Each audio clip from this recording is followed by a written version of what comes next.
Greetings, score users. This is a demonstration of the labels program. In this demonstration, I'm just going to be giving a general overview of the primary purpose of the program. The program can do many things, but its original intent was just to put in margin labels of scores. And so we're going to begin by looking at the score to The Wooden Prince and a new edition by Peter Bartok that I worked on a few years ago. It uses a very specific form of margin labeling, which is often found in universal addition scores, in which the labels are centered along a common point. And then there's this very odd way of specifying the transpositions of the instruments and the kinds of labels that then you use given certain conditions where they all are in the same key or they're in different keys. And so let me go directly to one of the score files for this project so I can show you. I'm going to enter score using DOSBox.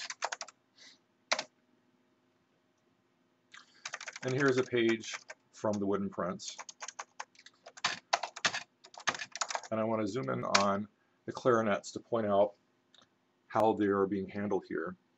In this style of labeling, which is specific to this score and this project, and I have to explain that the labels program can handle almost any kind of margin labeling. This is just one kind of the many that it can handle. And it's kind of interesting, and so that's why I've chosen it. Here we have clarinets 1, 2, and 3, all in the key of B flat, and notice that the transposition of the instrument is given beside the name of the instrument. So it's CL and then C flat for B flat, and just 1, 2, and 3 here. Well, what would happen if the third clarinet were playing an E flat clarinet? Well, then you couldn't say clarinets in B flat because that isn't completely true. One of them isn't. So the logic of this style labeling is to remove the transposition indication from the name of the instrument and instead append it to the end of the number of the instrument. So in this next file, you'll see exactly where that has been done. And here is the clarinet section again. This time, there's no B flat following the CL indication. Instead, the B flat comes after 1 and 2, C flat meaning B flat. And here's the third clarinet, which is an E flat.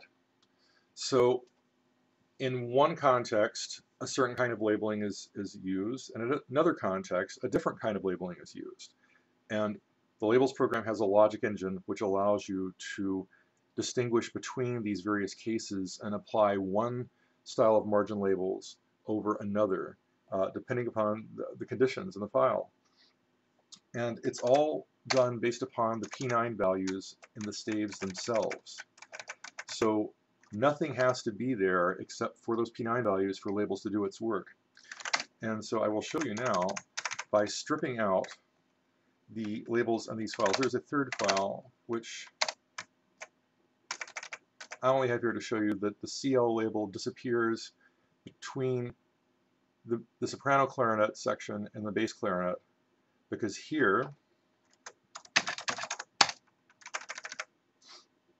it would be ridiculous to have CL here since you have CL and the name of the bass clarinet there, so it disappears. Again, another function of the logic engine within labels, where it can distinguish these cases and apply specific labels based upon the conditions that obtain.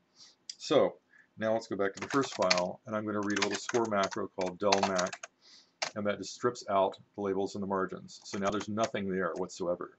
So the only thing that the labels program has to go on are the P9 values themselves and the staves.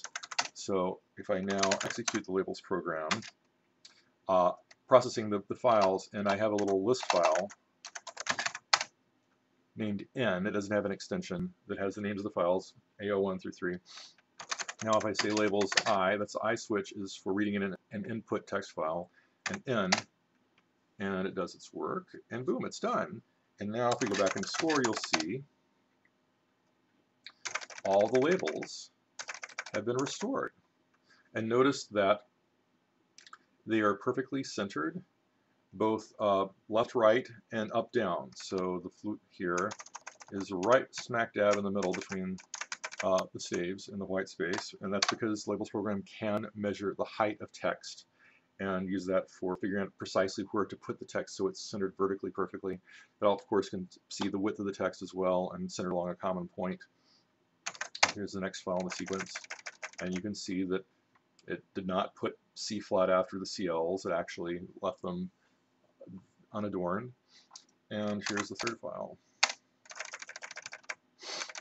So you may wonder, how was it able to figure out what labels to add to this file? Well, that's through a control file that contains all the information it needs to be able to do this particular style of labeling.